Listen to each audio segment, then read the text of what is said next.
In this video, I'm going to talk briefly about how to um, find the reports that are generated after you complete a quiz and how that will help you analyze the data and also make instructional decisions with that.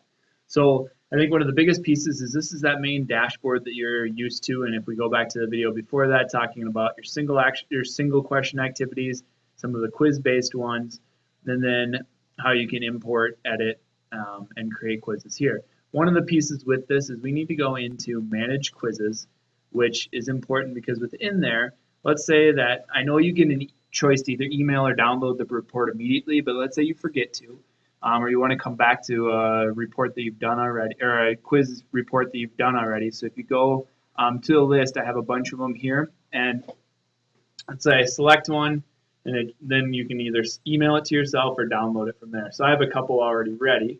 So I'm just going to show you the quiz report that's an exit ticket. So here's an example. The exit ticket are preset, and then you can also just create your own quiz as an exit ticket as well. But this one's a preset one, so it'll have their name of the student, how well do they understand the material, what did you learn today, please solve the problem on the board, and the number of correct answers. So this one actually has that where I think I've created this myself, and students then can enter the correct answer in, and it will correct it and give them a score out of 100. These are short answer ones, so you'd be able to see their short answers that they've generated. So I'll show you an example of a quiz that I've created. Here's where they've entered their names, and I've taken those out and just put student 1, 2, and 3.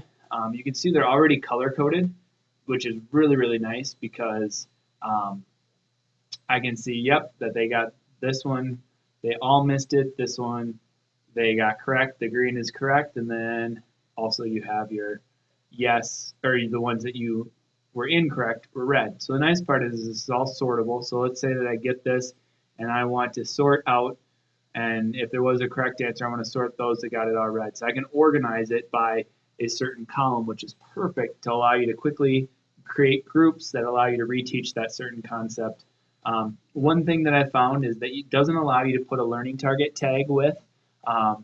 So if you are assessing certain targets with a tool like this, my suggestion is in the question just at the end of it. And I showed you that in the previous video, but make sure to put the little code there or a number or something to help you know which learning target you're assessing, which will be helpful then to go back and track how students are doing on specific targets.